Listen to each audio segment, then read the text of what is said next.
35 juta rupiah untuk 2 minggu? Gila. Kalau kamu mau berhemat, tinggal saja di rumah orang tuaku. Ibu bisa membuatkanmu sup daun katuk setiap hari, dan kita bisa menghemat uang sebanyak itu. Suamiku membentak, urat lehernya menonjol, saat membahas biaya pusat perawatan pasca melahirkan untukku yang sedang hamil tua. Ironisnya, tak lama setelah itu, ia dengan mudahnya memberikan tas mewah seharga 60 juta rupiah untuk adik perempuannya. Melihat kemunafikan itu, alih-alih marah, aku hanya tersenyum dalam diam. Suami yang tega menyuruh istrinya yang baru melahirkan untuk bekerja di dapur mertua demi menghemat 35 juta rupiah. Suami yang tidak sadar bahwa dengan keputusannya itu, ia sedang menggali kuburnya sendiri. Kisah ini adalah tentang bagaimana aku, yang dengan patuh menuruti keinginannya, justru menghancurkan keluarganya dari dalam. Inilah kisah balas dendamku yang paling manis. Perkenalkan, namaku Saraswati, 35 tahun. Aku adalah seorang akuntan pajak senior di sebuah firma ternama di Jakarta. Saat ini, aku sedang mengambil cuti hamil. Tugasku sehari-hari adalah mengungkap kebohongan di balik angka-angka dan meluruskan pembukuan yang bengkok. Siapa sangka, pembukuan dalam kehidupanku sendiri ternyata jauh lebih kacau dan rumit. Membaca rentetan pesan yang bercampur antara permohonan dan kemarahan itu, saya hanya bisa tertawa sinis. Sambil menimang bayi mungil saya yang tertidur pulas, saya menepuk-nepuk punggungnya dengan lembut, mengabaikan panggilan itu dan hanya menatap keluar jendela. Matahari pagi perlahan mulai memancarkan semburat merahnya di ufuk timur. Saya menatap layar ponsel dan tersenyum dalam diam. Akhirnya kamu mulai menghitung, Baskara. Untuk suami saya yang tampaknya masih belum mengerti mengapa saya melakukan ini, mari kita putar kembali waktu ke 3 minggu yang lalu. Hari itu, dengan perut buncit yang terasa berat, saya duduk di sofa empuk di kantor sebuah agensi penyedia jasa perawatan pasca melahirkan premium. Hari perkiraan lahir sudah dekat, dan saya datang untuk melakukan konfirmasi akhir pada paket layanan yang sudah saya pesan. Biayanya 40 juta rupiah untuk 2 minggu. Saya bahkan sudah membayar uang muka dalam jumlah yang cukup besar dengan uang saya sendiri. Seorang konsultan sedang menjelaskan dengan ramah tentang program pijat nifas untuk ibu dan sistem perawatan bayi baru lahir oleh perawat profesional. Tiba-tiba, terdengar suara langkah sepatu yang tergesa-gesa dari luar, dan pintu ruang konseling terbuka. Baskara masuk dengan napas terengah-engah. Sambil menyeka keringat di dahinya, kalimat pertama yang keluar dari mulutnya begitu dia duduk benar-benar membuat saya terperangah. Sayang, kita batalkan saja ini. Saya berhenti mendengarkan penjelasan konsultan dan menatap suami saya. Tidak percaya dengan apa yang baru saja saya dengar. Apa maksudmu? Kenapa tiba-tiba dibatalkan? Aku baru lihat daftar harganya di luar. 40 juta untuk 2 minggu? Gila.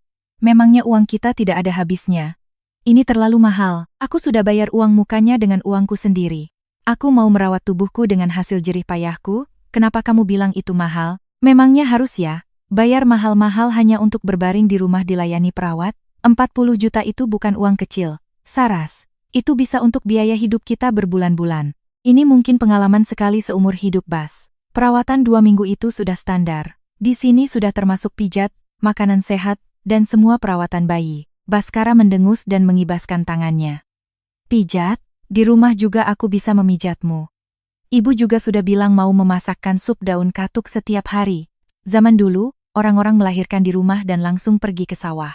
Kalau kamu mau sedikit berkorban, kita bisa hemat 40 juta. Benar, kan? Napas saya terasa sesak. Suami yang menatap wajah saya dan menganggap biaya 40 juta untuk pemulihan istrinya adalah pemborosan. Terasa begitu asing. Padahal, dia adalah orang yang sama yang bisa menghabiskan jutaan rupiah untuk mentraktir teman-temannya minum-minum.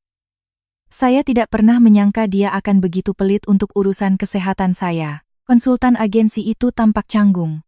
Hanya membolak-balik brosur sambil melirik kami. Tepat ketika saya hendak membalas ucapan Baskara, ponsel saya berdering kencang. Sebuah notifikasi dari grup WhatsApp keluarga besar suami saya. Foto yang baru saja diunggah oleh Rania, adik ipar saya, langsung memenuhi layar. Sebuah kotak oranye yang sangat mencolok dengan pita mewah terikat manis di atasnya. Di bawah foto itu, ada keterangan dari Rania yang membuat perut saya mual. Dapat hadiah kejutan dari Mas Bas. Kakakku memang yang terbaik, paling hebat sedunia. Tidak lama kemudian, balasan dari ibu mertua saya muncul. Cantiknya putri mama. Memang cuma kakakmu yang bisa diandalkan. Di sudut foto yang diunggah dengan bangga itu, bahkan tertera label harga yang masih menempel, 70 juta rupiah. Itu adalah tas tangan dari merek mewah yang sangat terkenal. yang harus orang antre sejak pagi di mal-mal elit Jakarta untuk bisa membelinya. Saya menatap foto itu dan wajah Baskara yang tanpa dosa secara bergantian. Api kemarahan terasa membakar dada saya. Ini apa? Kamu membelikan Rania tas? Oh, itu. Baskara sama sekali tidak menunjukkan raut terkejut atau bersalah. Meskipun tahu saya sudah melihat fotonya, dia justru dengan santai menyilangkan kakinya. Adikku kan sering bertemu orang penting dan butuh untuk pergaulan sosialnya. Tas seperti itu penting untuk menunjang penampilannya. Dia tidak boleh kelihatan rendahan di depan teman-temannya. Suara saya bergetar karena tidak percaya. Tas Rania seharga 70 juta kamu belikan begitu saja. Tapi biaya perawatanku 40 juta kamu bilang pemborosan? Dengar, kamu kan setelah melahirkan hanya akan di rumah saja untuk sementara waktu. Buat apa buang-buang uang? Kamu juga tidak akan pergi kemana-mana. Buang-buang uang? Dan lagi, aku tidak membelikannya dengan uangku. Itu uang kantor. Papa yang memberiku kartu kredit perusahaan untuk membelikan adikku hadiah. Mau itu uang kantor atau uangmu, apa pantas kamu mengatakan itu di depan istrimu yang sedang hamil tua? Kamu lupa berapa banyak waktu yang aku habiskan untuk membereskan pembukuan perusahaan papa secara gratis? Ketika saya mulai meninggikan suara, Baskara justru mengerutkan kening dan membentak saya. Kamu ini kenapa jadi perhitungan sekali, sih? Cuma karena aku membelikan adikku satu tas saja kamu marah-marah. Ibu sudah berjanji akan memasakkan sup untukmu dengan tulus. Kalau kamu mau bersabar sedikit saja dan dirawat di rumah, kita bisa hemat 40 juta. Kenapa kamu jadi egois begini? Saya terdiam, kehabisan kata-kata melihat Baskara menunjuk-nunjuk saya. Di matanya, dia adalah kepala keluarga yang rasional dan hemat yang berusaha menghemat 40 juta demi keluarga. Sementara saya adalah istri jahat yang penuh dengan kesombongan. Saya menatap wajah suami saya yang terlihat kesal dan perlahan-lahan mengatupkan bibir. Lalu, saya tersenyum. Bukan senyum kemarahan atau kesedihan, melainkan tawa hampa yang keluar begitu saja. Saya tersenyum begitu lama dan tenang sampai konsultan yang duduk di depan kami menatap saya dengan ekspresi takut. Saya menatap matanya dalam-dalam, sambil terus tersenyum. Baskara sama sekali tidak mengerti arti di balik senyum saya. Mungkin dia berpikir saya sudah menyerah, kalah oleh logikanya yang picik. Pria ini, yang tega menyuruh istrinya yang sedang hamil tua untuk bekerja di dapur mertua demi menghemat 40 juta rupiah. Pria ini, yang dengan tanpa beban memberikan tas mewah seharga 70 juta kepada adiknya yang pengangguran dan hanya suka bersenang-senang. Hari itu, sebuah keputusan yang dingin dan bulat terbentuk di dalam hati saya. Baiklah, sesuai keinginanmu, aku akan berkorban sedikit demi menghemat 40 juta rupiah yang berharga itu. Akan kutunjukkan padamu bagaimana 40 juta itu akan kembali menjadi bumerang yang menghantammu. Saya perlahan bangkit dari sofa dan berkata kepada konsultan dengan suara yang jelas dan tegas. Saya mau batalkan kontrak ini sekarang juga.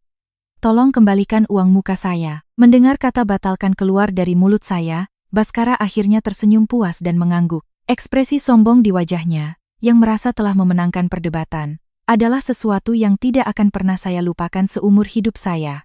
Namun, dia mungkin tidak pernah bermimpi bahwa yang saya batalkan hari itu bukan hanya selembar kontrak jasa perawatan. Sejak saat saya melangkah keluar dari pintu kantor itu, pikiran saya menjadi sangat dingin dan jernih. Saya mulai mencari selembar kontrak lain, sebuah kontrak yang jauh lebih berat dan istimewa, yang akan mengakhiri hubungan yang tidak adil dan penuh kepahitan ini. Beberapa hari setelah membatalkan kontrak, sekitar jam 11 pagi, perut saya tiba-tiba terasa sakit seperti diremas-remas, dan air ketuban pecah. Kontraksi datang lebih awal dari perkiraan. Sambil memegangi perut, saya berguling di lantai dan dengan tangan gemetar menelepon Baskara. Namun, yang terdengar hanyalah nada sambung yang berulang-ulang. Pesan suara yang mengatakan nomor yang Anda tuju sedang sibuk terdengar sampai 3 kali. Siapa yang dia telepon di saat seperti ini sampai tidak bisa menjawab panggilan dari istrinya yang akan melahirkan? Dalam rasa sakit yang mencekik, saya buru-buru mengirim pesan. Bas, aku kontraksi. Cepat pulang.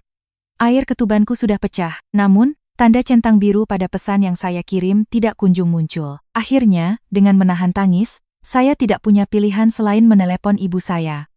Ibu saya, yang kini berusia 62 tahun, telah menghabiskan seumur hidupnya bekerja keras di warung makan kecil miliknya. Mendengar suara saya yang tercekat, beliau langsung berlari ke rumah saya, bahkan tanpa sempat memakai sepatu dengan benar. Begitu membuka pintu dan melihat saya tergeletak di lantai, ibu langsung terduduk lemas. Ya Tuhan, Saras, kamu tidak apa-apa, kenapa wajahmu pucat sekali?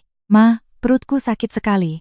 Baskara tidak bisa dihubungi, Teleponku tidak diangkat. Suami macam apa dia? Istrinya mau melahirkan, dia malah entah di mana. Ya ampun, anakku, kita ke rumah sakit sekarang. Ibu memapa saya dengan erat dan kami bergegas keluar mencari taksi. Proses persalinan di rumah sakit berlangsung selama 12 jam. Rasa sakitnya luar biasa, seolah-olah setiap tulang di tubuh saya remuk. Setiap kali saya mencoba bernapas, pandangan saya memutih dan kesadaran saya hampir hilang. Dan di depan ruang bersalin yang dingin dan menakutkan itu, satu-satunya orang yang menunggu hanyalah ibu saya yang sudah tua. Baskara tidak menunjukkan batang hidungnya sama sekali, bahkan sampai saat bayi kami lahir. Sambil menatap langit-langit dan bercucuran keringat dingin, hati saya terasa lebih sakit dan perih daripada tubuh saya. Saat itulah saya benar-benar menyadari betapa rapuhnya ikatan yang disebut keluarga. Menjelang malam, akhirnya putri cantik kami, Kirana, lahir ke dunia. Begitu mendengar tangisan bayi yang nyaring, ibu saya menggenggam tangan saya dan menangis tersedu-sedu. Saya pun membalas genggaman tangannya yang kasar dan menghela napas lega. Namun, ketenangan itu hanya sesaat. Pukul 11 malam lewat, pintu kamar rawat terbuka dengan kasar dan Baskara masuk. Dia berpura-pura berlari tergesa-gesa, tetapi pakaiannya masih sangat rapi. Di tangannya ada sebuah kantong plastik dari minimarket dan sebuah tas belanja dari butik mewah yang sangat saya kenal. Saya menatapnya dengan tidak percaya dan bertanya dengan suara serak. "Kamu dari mana saja baru muncul sekarang? Kamu lihat pesanku?" Baskara menjawab tanpa sedikit pun rasa bersalah, seolah terganggu. "Oh, iya, aku lihat. Tapi pekerjaan di kantor sedang banyak. Dan setelah itu aku harus mengantar Rania membeli pesanannya. Aku benar-benar sibuk. Jadi karena harus membelikan tas untuk adikmu, kamu tidak datang saat istrimu melahirkan? Aku hampir mati karena air ketubanku pecah. Toh kamu melahirkan di rumah sakit, kan? Aku di sana juga tidak bisa merasakan sakitmu. Dokter dan perawat yang akan mengurus semuanya. Apa gunanya aku harus ada di sana? Aku juga lelah bekerja seharian. Lagi-lagi, saya kehabisan kata-kata."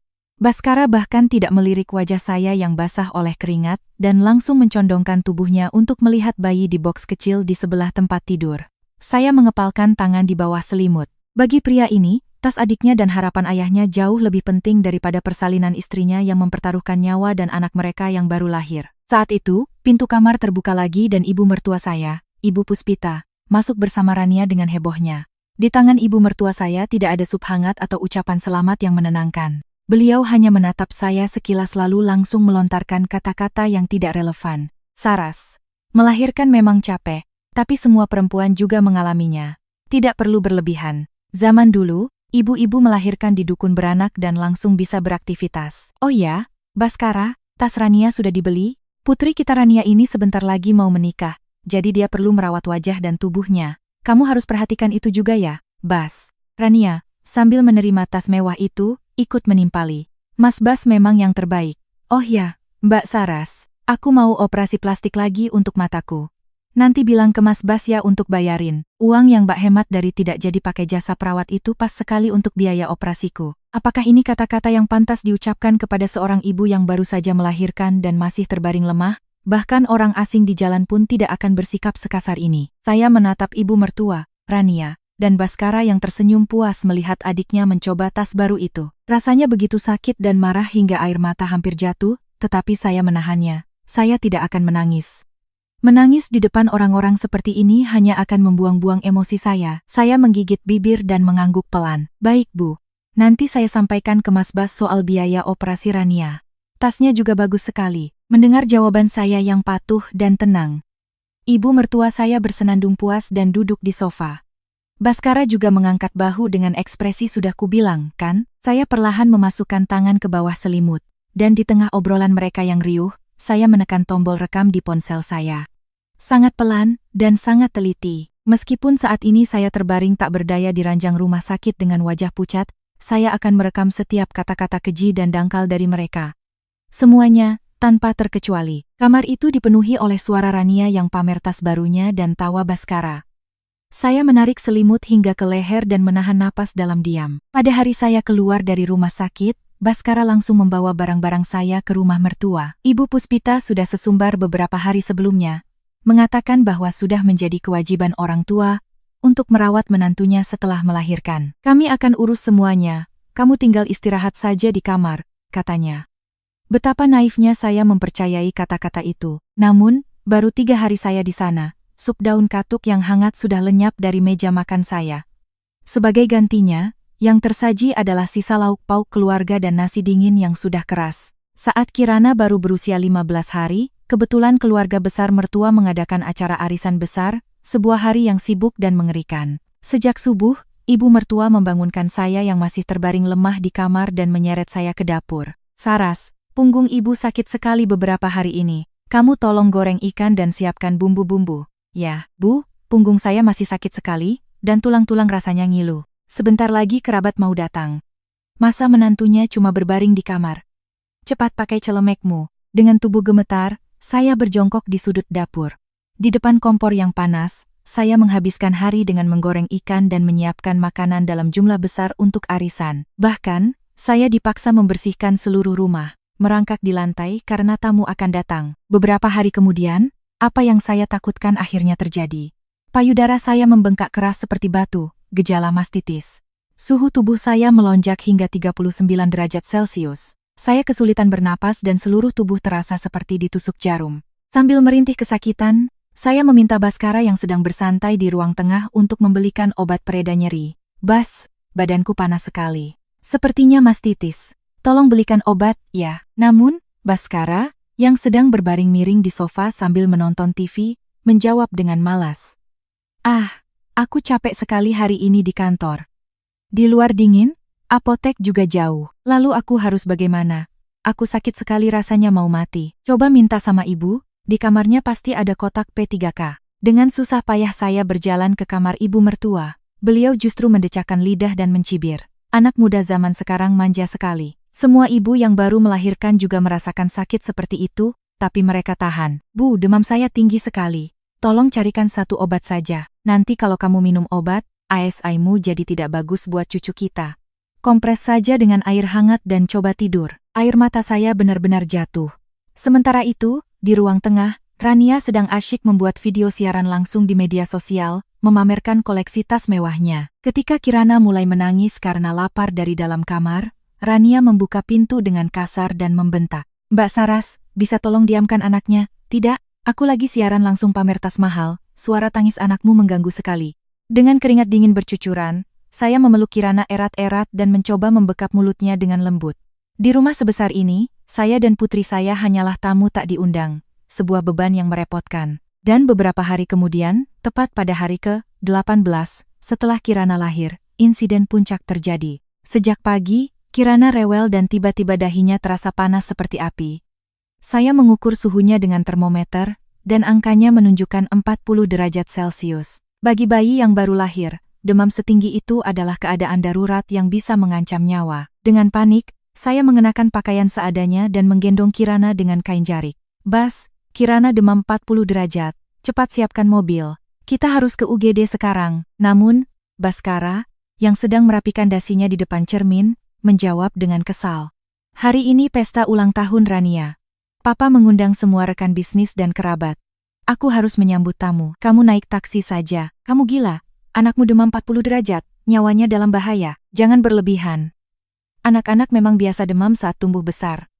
Cepat pergi sana." Dunia saya terasa gelap. Saat saya berlari menuju pintu depan sambil menggendong Kirana yang terengah-engah, Ibu Puspita menghadang jalan saya. Beliau sudah berdandan rapi dengan rambut disasak di salon dan mengenakan kebaya yang mewah. "Kamu mau kemana teriak-teriak begitu? Bu, minggir. Kirana demam 40 derajat, saya harus ke rumah sakit." Ibu Puspita mendorong bahu saya dengan kasar dan menatap saya dengan tatapan mengerikan. "Demam pada bayi itu biasa, sehari bisa naik turun berkali-kali. Tapi Bu, dia sulit bernapas. Hari ini saja, tolong diam di kamar. Kompres dia dengan air hangat dan bersabarlah." Saya tidak percaya dengan apa yang saya dengar. Hanya karena takut merusak suasana pesta ulang tahun Rania yang mewah, dia tega membiarkan cucunya yang baru lahir sekarat karena demam. Bagaimana bisa seorang nenek mengatakan hal seperti itu? Saya menatap bibir Ibu Puspita yang dipoles lipstik merah menyala. Seketika, saya menghapus ekspresi menantu yang patuh dan penurut dari wajah saya, lalu berkata dengan suara yang sangat dingin dan tegas, "Minggir." "Apa? Berani-beraninya kamu menatap mertuamu seperti itu?" Saya mengerahkan seluruh tenaga saya untuk menepis tangan Ibu Puspita dan berlari keluar. Dari belakang, saya bisa mendengar Baskara dan Ibu mertua meneriakkan sumpah serapah, Tetapi saya tidak menoleh sedikit pun. Dengan kaki telanjang yang hanya beralas sandal tipis, saya berlari ke jalan raya, dan berhasil menghentikan taksi yang lewat. Di kursi belakang taksi, saya mengusap pipi kecil Kirana yang panas. Sambil memeluk bayi saya yang seperti bara api, kepala saya justru terasa sangat dingin, seolah disiram air es. Tidak ada setetes air mata pun yang keluar. Saya merasa begitu bodoh. Bodoh karena telah mempercayai kata-kata manis keluarga mertua dan dengan sukarela masuk ke dalam lubang neraka ini demi menghemat 40 juta rupiah. Di dalam taksi yang berguncang, saya menggigit bibir yang bergetar dan menatap tajam keluar. Baskara telah menilai harga istri dan anaknya hanya seharga 40 juta. Ibu mertua saya telah meremehkan nyawa putri saya demi gengsi dan citra di mata orang lain. Rania sedang tertawa dan menikmati pesta ulang tahunnya yang mewah, yang dibangun di atas pengorbanan dan penderitaan saya. Melihat lampu-lampu kota yang dingin berlalu di luar jendela, saya menarik napas dalam-dalam. Saya tidak akan lagi terseret oleh keegoisan mereka. Kemarahan dan kesedihan yang tidak berguna akan saya tinggalkan di dalam taksi ini. Sebagai gantinya, saya akan menggunakan profesi dan keahlian saya untuk menghitung dan membongkar kebusukan keluarga ini sampai ke akarnya.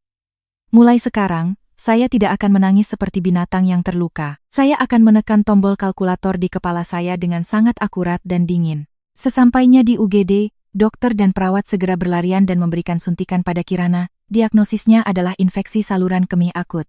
Dokter berkata, jika terlambat sedikit saja, ginjalnya bisa rusak permanen. Setelah obat penurun panas masuk dan napas Kirana mulai teratur, saya terduduk lemas di lantai.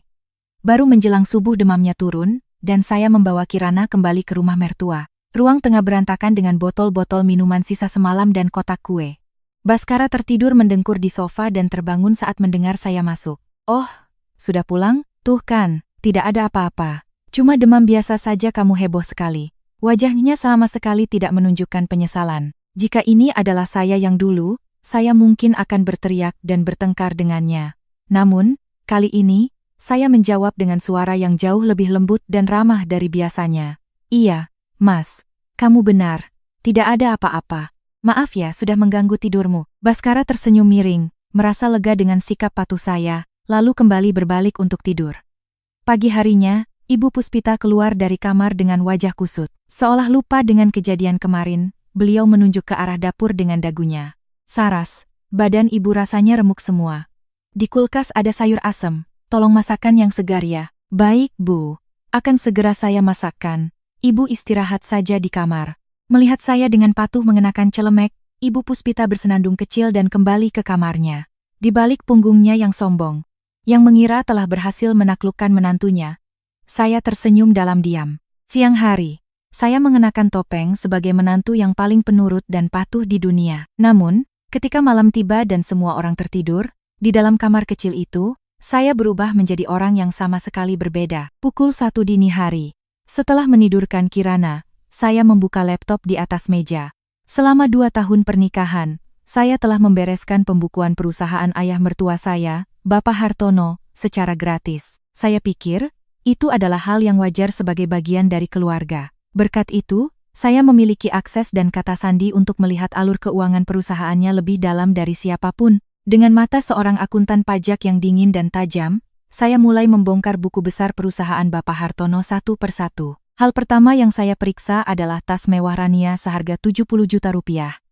Saat melacak riwayat transaksi, ternyata itu bukan dibayar dengan kartu kredit pribadi Baskara. Itu adalah transaksi dari kartu kredit perusahaan yang digunakan untuk pengeluaran kantor. Saya menelusuri catatan selama 3 tahun terakhir. Belanja barang mewah Rania di butik-butik ternama, perawatan kulit mahal, biaya perjalanan liburan ke luar negeri bersama teman-temannya. Rania, yang tidak pernah bekerja 1 hari pun di perusahaan itu, telah menghabiskan uang perusahaan hingga mencapai 3 miliar rupiah. Ini bukan sekadar uang saku keluarga. Ini adalah penggelapan dana dan sebuah kejahatan. Kedua, saya memeriksa daftar gaji karyawan perusahaan. Ada trik umum yang digunakan perusahaan untuk mengurangi pajak, yaitu dengan mencantumkan nama karyawan fiktif di dalam daftar gaji. Mereka disebut pegawai hantu, dan di dalam daftar yang penuh tipu daya itu, ada satu nama yang sangat saya kenal, Saraswati Putri. Napas saya tercekat saat ingatan dari awal pernikahan melintas di benak saya. Saras, namamu akan papa masukkan juga di perusahaan keluarga kita ya, biar dapat keringanan pajak. Tolong KTP dan meterainya. Bapak Hartono telah menggunakan nama saya untuk diam-diam membuka rekening bank, sebuah rekening atas nama orang lain. Setiap bulan, beliau mentransfer gaji palsu ke rekening atas nama saya, lalu memegang kartu ATM dan buku tabungannya untuk menarik uang itu secara tunai. Tanpa sepengetahuan saya telah dijadikan pegawai hantu untuk membantu penggelapan pajak dan pembuatan dana gelap ayah mertua saya. Dengan tangan yang terasa dingin, saya membuka dokumen terakhir. Dokumen apartemen tempat saya dan Baskara tinggal. Saat menikah, keluarga mertua berdalih masalah pajak dan mengatakan akan membelikan rumah atas nama saya sendiri. Namun, 70% dari harga apartemen itu berasal dari tabungan hasil kerja keras saya dan uang dari ibu saya. Saya memeriksa sertifikat tanah dan bangunan apartemen itu secara online. Saat melihat layar, saya tidak percaya dengan apa yang saya lihat. Apartemen atas nama saya ternyata memiliki pinjaman bank dalam jumlah yang sangat besar. Uang itu digunakan untuk modal usaha Baskara. Bagaimana bisa bank memberikan pinjaman sebesar itu tanpa sepengetahuan saya sebagai pemilik? Saya teringat hari ketika Baskara meminjam KTP saya dengan alasan ada urusan mendesak. Sayang, aku ada urusan di kelurahan, pinjam KTP-mu sebentar ya. Baskara telah mencuri KTP saya dan memalsukan surat kuasa serta dokumen-dokumen lain yang menyatakan bahwa saya menyetujui pinjaman itu. Dia telah memalsukan dokumen dan diam-diam menggadaikan rumah orang lain tanpa izin. Bahkan dalam ikatan suami istri, ini adalah kejahatan pemalsuan dokumen yang sangat serius. Saya mengumpulkan semua bukti yang saya temukan semalaman ke dalam satu folder. Penggelapan dana oleh Rania, penggelapan pajak dan penggunaan nama tanpa izin oleh Bapak Hartono, pemalsuan dokumen dan pinjaman ilegal oleh Baskara. Selain itu, saya juga menyertakan rekam medis Kirana dari UGD dan 42 file rekaman suara yang saya kumpulkan diam-diam. Lalu, saya menulis email kepada teman kuliah saya yang kini menjadi pengacara perceraian ternama, Dewi Anggraini. Dewi, aku mau cerai. Semua dokumen dan bukti yang diperlukan untuk gugatan sudah aku siapkan dan kirimkan. Setelah menekan tombol kirim, saya melihat keluar jendela. Fajar mulai menyingsing. Saya menutup laptop dan membuka aplikasi mobile banking di ponsel. Di rekening saya, masih ada 40 juta rupiah yang saya siapkan untuk biaya perawatan pasca melahirkan. Uang yang sama yang dianggap pemborosan oleh Baskara. Tanpa ragu, saya mentransfer 40 juta rupiah itu ke rekening kantor hukum Dewi. Jumlah yang sangat pas dan memuaskan untuk biaya jasa pengacara. Sambil menatap layar yang menampilkan notifikasi transfer berhasil, saya mencium kening Kirana yang tertidur pulan dengan lembut. Beberapa hari kemudian, tibalah hari perayaan ulang tahun ke-70 Bapak Hartono. Pestanya diadakan di sebuah hotel bintang 5 paling mewah di Jakarta. Pintu masuk dihiasi dengan bunga-bunga mewah. Dan lebih dari 50 tamu, termasuk rekan bisnis dan kerabat, memadati ruangan. Pesta itu sangat megah dan mewah. Saya menggendong Kirana dan berdiri diam di sudut ruangan. Baskara, setelah menyapa para tamu, menghampiri saya dan mencengkeram pergelangan tangan saya. Dengan suara rendah, dia berbisik di telinga saya. Sayang, hari ini jaga sikapmu. Jangan merusak suasana dengan mengeluh tentang perlakuan di rumah. Cukup tersenyum saja. Saya melepaskan tangannya dengan lembut dan mengangguk. Tenang saja. Hari ini aku sudah menyiapkan hadiah yang sangat istimewa. Baskara tampak puas dengan jawaban saya dan kembali menyapa tamu. Saat pesta mencapai puncaknya, Ibu Puspita maju ke depan dan memasangkan cincin berlian besar yang berkilauan di jari Rania. Putriku yang cantik adalah bunga di pesta hari ini. Terima kasih sudah tumbuh dengan baik. Tepuk tangan meriah terdengar, dan Rania tersenyum lebar sambil memamerkan cincinnya. Pemandangan itu sungguh menggelikan. Menantu yang baru melahirkan dan harus lari ke UGD diperlakukan seperti tidak terlihat, sementara anak perempuan yang hanya menghabiskan uang diberi hadiah berlian. Tak lama kemudian, tibalah giliran keluarga untuk memberikan ucapan selamat di atas panggung. Akhirnya, mikrofon sampai di tangan saya. Ibu Puspita dan Baskara mungkin mengira saya akan mengucapkan terima kasih telah membesarkan saya dengan sopan seperti biasa. Namun, saya menggenggam mikrofon itu dengan erat dan berkata kepada para tamu dengan suara yang sangat jelas dan tenang. Papa, untuk merayakan ulang tahun Papa yang ke-70, saya sudah menyiapkan 2 amplop yang sangat istimewa. Perhatian semua orang langsung tertuju pada saya. Saya mengeluarkan 2 amplop coklat tebal dari tas saya dan meletakkannya di atas podium. Amplop pertama adalah salinan laporan penggelapan pajak dan permohonan pemeriksaan yang telah saya ajukan ke Direktorat Jenderal Pajak. Seketika, suasana menjadi hening senyap. Wajah Bapak Hartono yang tadinya memerah karena gembira, berubah menjadi pucat pasi. Tanpa gentar, saya melanjutkan penjelasan. Di dalamnya ada bukti penggunaan kartu kredit perusahaan oleh Rania, selama 3 tahun terakhir untuk membeli tas mewah dan perawatan kecantikan senilai 3 miliar rupiah. Ada juga salinan buku besar rahasia yang berisi daftar pegawai fiktif untuk menghindari pajak. Saya berhenti sejenak dan menatap lurus ke arah Bapak Hartono. Dan nama pegawai fiktif itu adalah saya, menantu Papa sendiri, Saraswati Putri. Semua bukti bahwa Papa telah menggunakan nama saya untuk membuat dana gelap akan secara resmi berada di meja investigator pajak 3 hari lagi. Suara bisik-bisik mulai memenuhi ruangan hotel yang megah itu. Para rekan bisnis mulai berkerut kening dan perlahan bangkit dari kursi mereka. Saya segera mengambil amplop kedua. Amplop kedua adalah hadiah untuk suami saya. Ini adalah surat gugatan pidana atas pemalsuan dokumen, karena telah menggunakan sertifikat rumah atas nama saya untuk mengambil pinjaman tanpa izin. Dan juga surat gugatan cerai untuk mengakhiri hubungan kita mulai hari ini. Pupil mata Baskara bergetar hebat, dan bibirnya gemetar. Kamu gila. Di mana kamu pikir kamu berada? Beraninya kamu bicara omong kosong seperti itu. Ibu Puspita, dengan wajah merah padam, berlari ke atas panggung. Perempuan jahat, jadi kamu sengaja merencanakan untuk menghancurkan keluarga kami? Kamu hidup dari makanan yang kami berikan. Beraninya kamu membalas kebaikan dengan kejahatan. Ibu Puspita mengangkat tangannya hendak menampar saya. Tetapi saya tidak mundur selangkah pun. Sebaliknya, saya mengeluarkan ponsel dari saku dan mendekatkannya ke mikrofon. Lalu, saya menekan tombol putar pada file rekaman yang sudah saya siapkan. Melalui speaker hotel kelas atas, suara kesal Baskara terdengar sangat jelas dan nyaring. Hari ini pesta ulang tahun Rania, Papa mengundang semua rekan bisnis.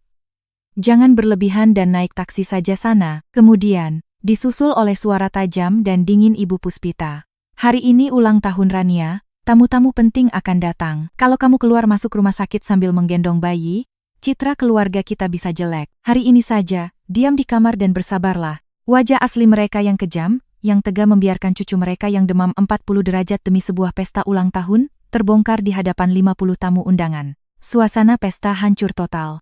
Rania menutup wajahnya dan berteriak histeris. Mbak Saras, Mas Bas sudah begitu baik padamu, bagaimana bisa Mbak melakukan ini? Saya menatap Rania dan Baskara dengan tatapan dingin dan menjawab, oh ya, dia sangat baik. Suami yang hebat, yang tega menyuruh istrinya yang sedang hamil tua masuk ke dapur mertua karena biaya perawatan 40 juta dianggap pemborosan. Sementara itu, dia membelikan adiknya tas seharga 70 juta.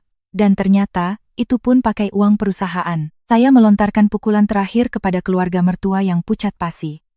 Ibu, saya tidak pernah makan gratis di rumah ini. Sebaliknya, saya yang menanggung utang dan masalah pajak keluarga ini dengan nama saya, sambil bekerja keras tanpa dibayar. Biaya pesta ulang tahun yang mewah ini, anggap saja sebagai bayaran atas nyawa saya. Setelah selesai berbicara, saya meletakkan mikrofon di atas podium. Sambil menggendong Kirana dengan erat, saya berjalan keluar dengan punggung tegak. Saat saya berjalan menuju pintu keluar, terdengar suara gedebuk yang keras diikuti oleh jeritan panik. Saya tidak perlu menoleh untuk tahu apa yang terjadi. Ayah mertua saya, yang menyadari perusahaannya akan hancur, pasti jatuh pingsan. Saat saya membuka pintu tebal restoran dan melangkah keluar ke lobi, angin sejuk menyapu pipi saya. Rasanya seperti semua udara kotor yang menyesakkan dada saya selama ini terlepas begitu saja. Peran sebagai menantu yang bodoh dan penurut telah berakhir hari ini. 3 hari telah berlalu sejak saya meninggalkan pesta itu. Kini, kita kembali ke adegan awal, di malam yang gelap. Anda ingat ponsel saya yang terus bergetar dengan notifikasi 71 panggilan tak terjawab? Sekarang, Anda pasti sudah mengerti mengapa panggilan itu begitu gigih. Bom yang saya ledakan di pesta ulang tahun itu telah menghancurkan keluarga mertua saya hanya dalam 3 hari. Dewi, pengacara saya, menelepon semalam sambil tertawa puas dan menceritakan semuanya. Begitu Direktorat Jenderal Pajak memulai penyelidikan resmi, semua rekening bank perusahaan Bapak Hartono dibekukan. Petugas pajak datang ke kantor dan menyita semua buku besar dan komputer. Tentu saja, kartu kredit perusahaan yang biasa digunakan Rania untuk berfoya-foya juga langsung diblokir.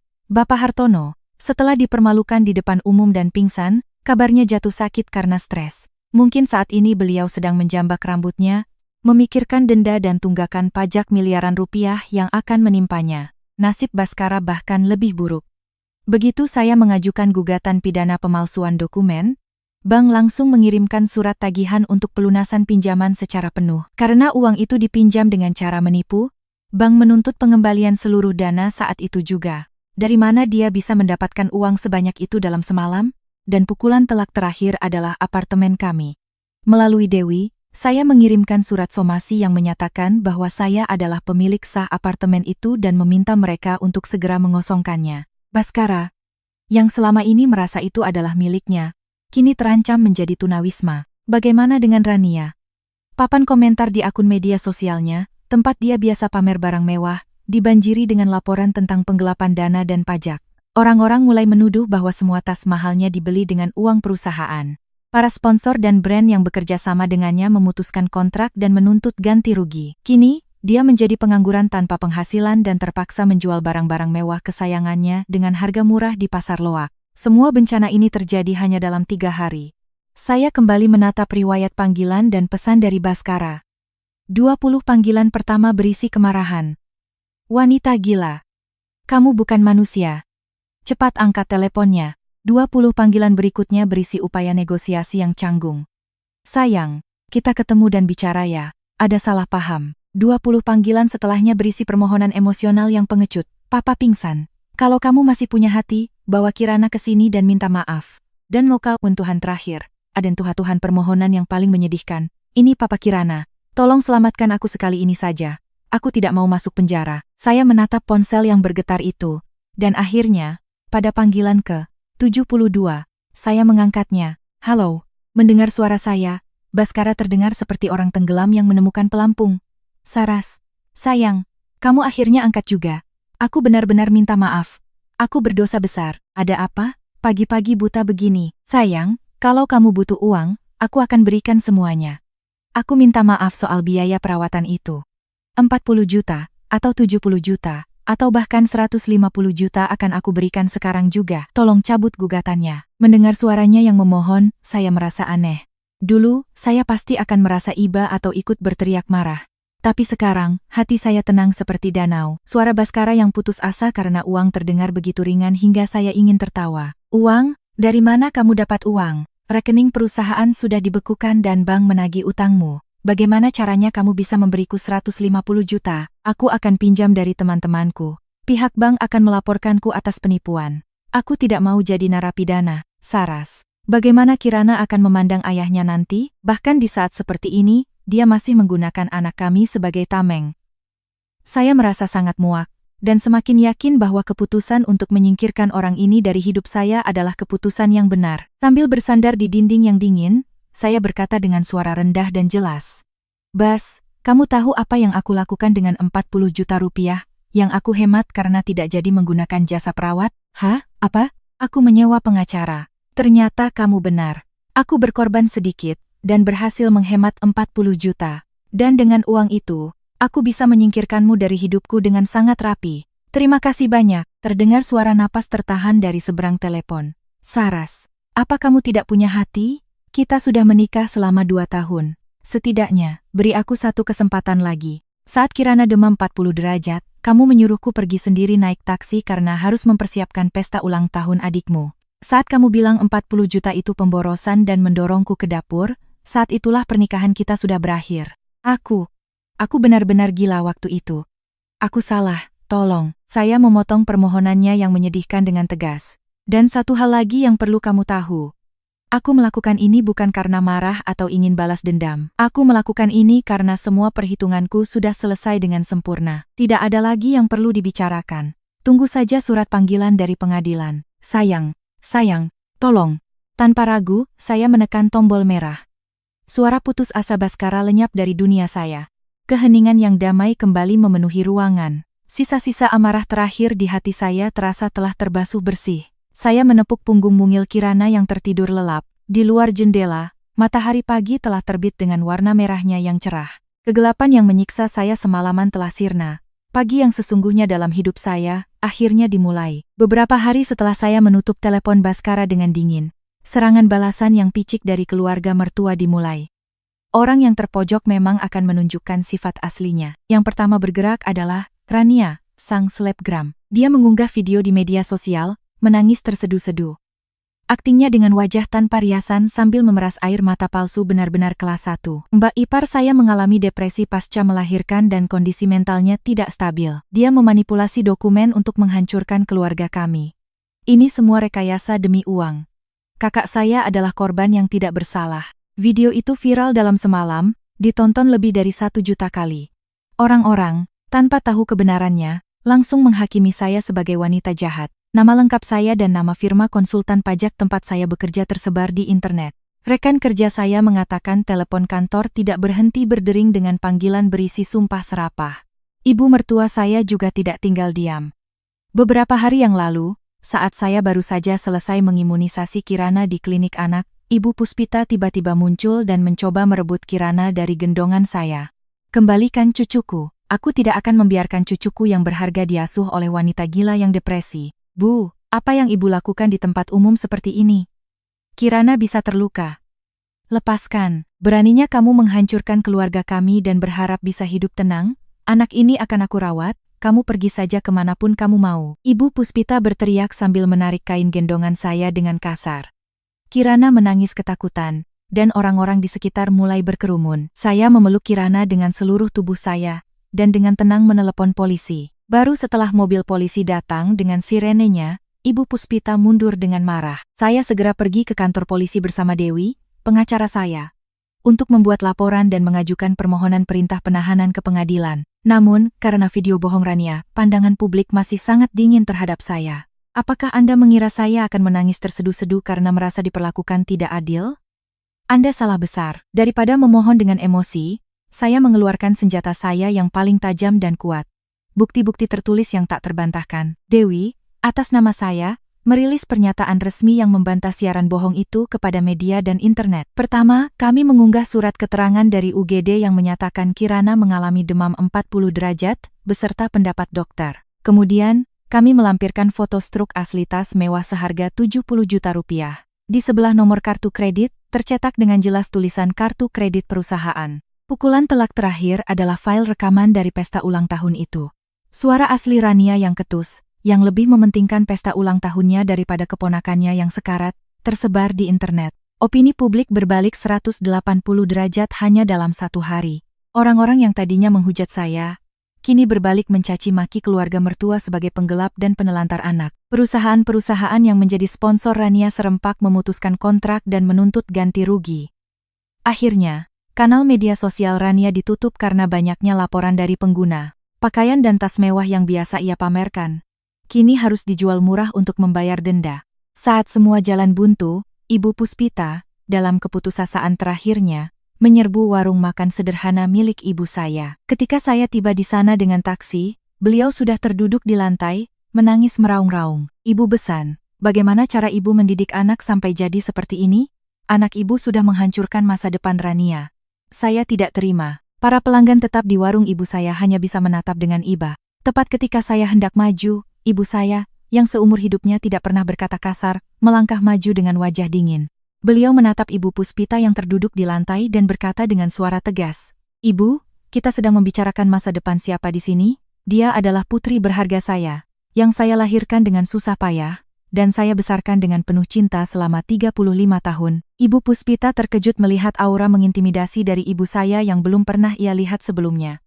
Ibu saya melanjutkan dengan penekanan pada setiap kata. Putri kesayangan saya, yang harganya bahkan tidak sebanding dengan 40 juta rupiah di mata Anda, yang Anda campakkan begitu saja. Sekarang Anda datang ke warung saya dan berani-beraninya mengkhawatirkan masa depan putri Anda? Masa depan putri Anda hancur bukan karena putri saya, tapi karena keserakahan keluarga Anda sendiri yang membiarkannya menghamburkan uang perusahaan.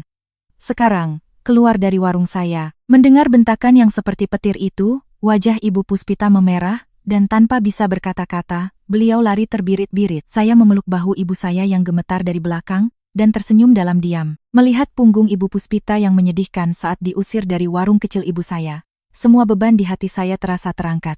Perang di luar pengadilan yang kotor ini telah berakhir dengan sempurna. Yang tersisa kini hanyalah pertarungan di ruang sidang yang dingin dan serius, di mana hanya dokumen dan hukum yang berbicara. Setelah insiden di warung ibu saya, akhirnya saya dan Baskara bertemu di ruang mediasi pengadilan. Rasanya aneh, duduk berhadapan di meja yang dingin dengan orang yang pernah berjanji sehidup semati dengan saya, kini untuk saling menghancurkan. Namun, mediasi yang seharusnya berjalan damai itu hancur berkeping-keping hanya dalam 10 menit. Pihak Baskara sama sekali tidak menunjukkan penyesalan dan justru melontarkan tuduhan yang tidak masuk akal. Baskara terus bersikeras bahwa mereka tidak bersalah dan justru menuduh saya sengaja menghancurkan perusahaan ayahnya karena dendam. Saras, Bagaimana bisa kamu menusukku dari belakang? Kalau saja kamu tidak melapor ke kantor pajak, keluarga kita tidak akan seperti ini. Kamu harus ganti rugi semua kerugian perusahaan. Benar-benar tidak tahu malu. Dia lupa bahwa dia yang mencuri identitas saya untuk membuat utang, dan sekarang dengan beraninya menuntut ganti rugi. Dewi hanya bisa tertawa sinis, sementara saya bahkan tidak bisa tersenyum lagi. Akhirnya, kasus kami berlanjut ke persidangan resmi yang panjang dan melelahkan. Beberapa bulan kemudian, di ruang sidang, penampilan Baskara yang berdiri di hadapan hakim sudah jauh berbeda dari sosoknya yang sombong dan angkuh dulu. Setelah perusahaan ayahnya hancur dan dililit utang bank, dia tampak kuyu dan pucat seperti orang yang tidak tidur berhari-hari. Saat persidangan dimulai, hakim membaca gugatan ganti rugi dari pihak Baskara, lalu berkata dengan suara tajam, "Pihak tergugat, Anda adalah pelaku yang diam-diam menggunakan nama istri Anda untuk membuat dana gelap dan memalsukan dokumen pinjaman. Dan sekarang Anda justru menuntut korban untuk membayar ganti rugi karena perusahaan Anda bangkrut? Apakah ini yang Anda sebut pembelaan di hadapan pengadilan?" Mendengar bentakan hakim, Baskara dan pengacaranya hanya bisa menunduk dalam diam. Satu persatu, bukti yang saya kumpulkan dengan susah payah mulai dibongkar di pengadilan. Yang pertama adalah perlakuan kejam yang saya terima di rumah mertua. Memaksa seorang ibu yang baru beberapa hari melahirkan untuk memasak dan membersihkan rumah dianggap sebagai pelanggaran kewajiban nafkah batin yang sangat berat. Kemudian, rekaman suara saat mereka melarang saya membawa Kirana yang sekarat ke rumah sakit diputar melalui speaker pengadilan. Suara kejam Ibu Puspita bergema, "Hari ini ulang tahun Rania. Tamu-tamu penting akan datang. Kalau kamu keluar masuk rumah sakit sambil menggendong bayi, citra keluarga kita bisa jelek." Para hadirin di ruang sidang terdengar mendecakkan lidah. Hakim dengan tegas menyebut insiden ini sebagai kekerasan emosional yang serius terhadap ibu dan bayi. Tidak hanya itu, kasus pemalsuan dokumen pinjaman oleh Baskara dan kasus penggelapan pajak oleh Bapak Hartono dengan menjadikan saya pegawai fiktif, dilimpahkan ke pengadilan pidana secara terpisah. Riwayat kartu kredit perusahaan yang digunakan Rania untuk berfoya-foya juga dicatat sebagai tindak pidana penggelapan dan penipuan. Bukti-bukti begitu kuat dan jelas sehingga pihak Baskara bahkan tidak bisa memberikan pembelaan yang layak. Menjelang akhir persidangan, Baskara maju ke kursi saksi. Ketika hakim memberinya kesempatan terakhir untuk berbicara, dia memasang ekspresi paling menyedihkan dan mulai berbohong tentang betapa dia ingin mempertahankan rumah tangganya, dan betapa kerasnya dia bekerja untuk keluarga. Ketika Dewi menunjukkan bukti pembayaran tas mewah seharga 70 juta rupiah, Baskara menjawab dengan suara pelan, "Yang mulia, saya membelikan tas itu karena kasihan pada adik saya yang tidak punya pekerjaan. Saya hanya ingin dia tidak minder saat bertemu teman-temannya. Tidak ada niat buruk." Pria yang sama, yang menganggap biaya perawatan 40 juta untuk istrinya yang sedang hamil tua sebagai pemborosan, kini berbicara tentang rasa kasihan pada adiknya.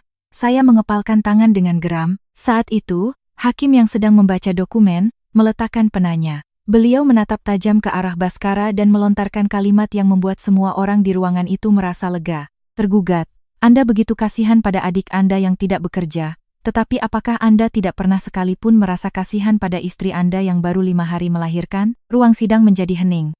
Hakim melanjutkan, "Biaya perawatan istri 40 juta Anda anggap pemborosan dan menyuruhnya bekerja di dapur, sementara Anda membelikan adik Anda yang tidak punya pekerjaan tas seharga 70 juta dengan uang perusahaan. Apakah menurut Anda itu adalah sikap seorang kepala keluarga yang bertanggung jawab?" Mendengar pertanyaan yang menusuk itu, Baskara hanya bisa terdiam.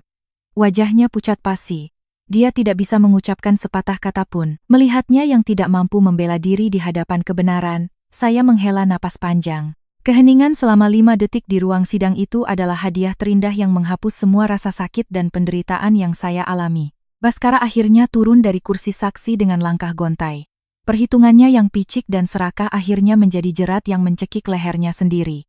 Saya duduk tegak dan menatap punggungnya yang menyedihkan. Tidak ada sedikit pun rasa kasihan yang tersisa. Persidangan ini sudah sepenuhnya menjadi milik saya. Persidangan yang panjang dan melelahkan selama beberapa bulan akhirnya berakhir.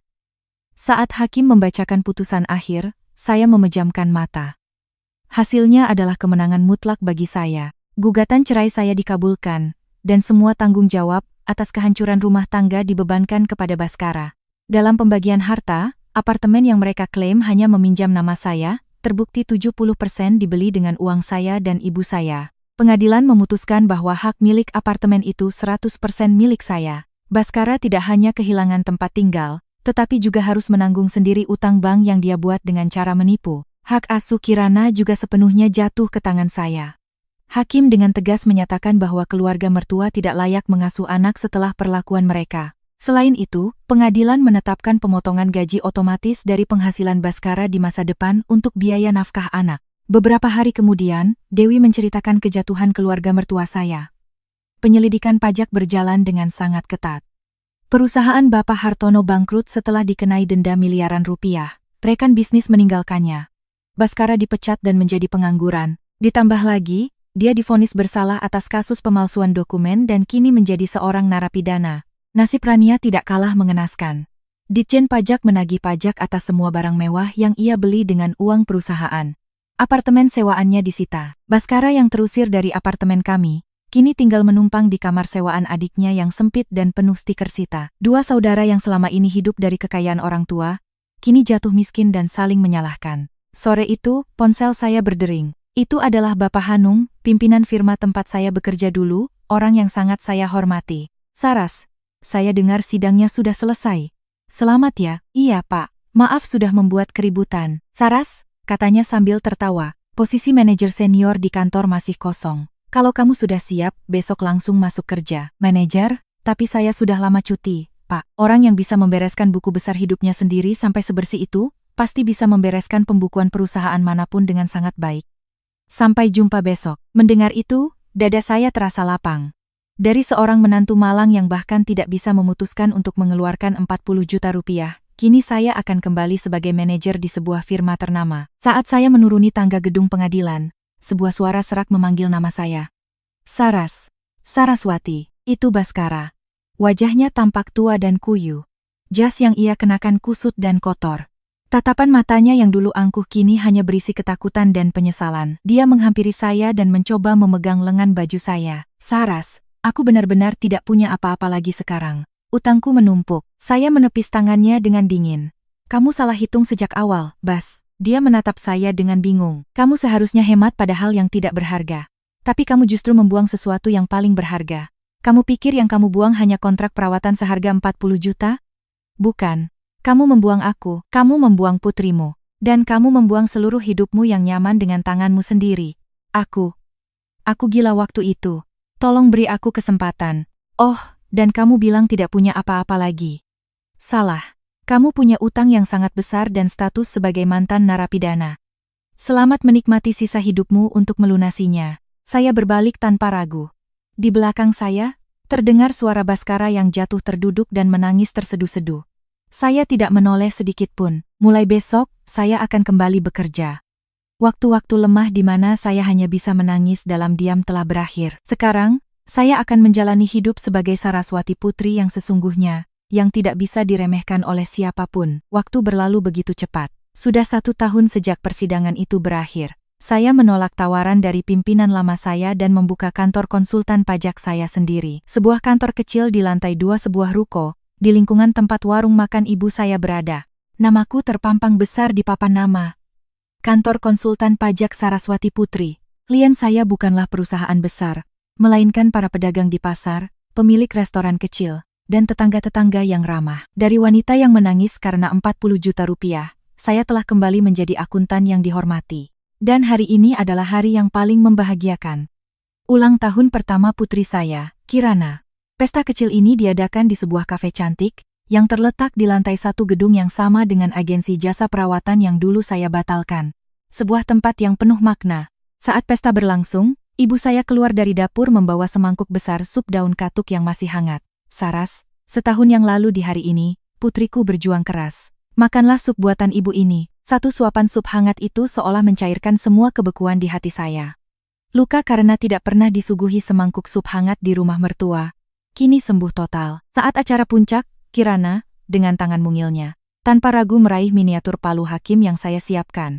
Semua orang bertepuk tangan, dan saya tersenyum bahagia. Tiba-tiba, di balik pintu kaca, saya melihat bayangan yang sangat kukenal, namun tampak begitu menyedihkan. Itu Baskara. Penampilannya kuyu dan acak-acakan. Dia masuk dengan ragu-ragu dan menyodorkan sebuah kantong plastik berisi boneka kain murah seharga 50.000 rupiah. Selamat ulang tahun, Kirana, katanya lirih. Saras, apa kabar? Bagaimana kamu tahu tempat ini? Aku bertanya pada beberapa teman lama. Aku hanya ingin melihat wajah putriku di hari ulang tahunnya.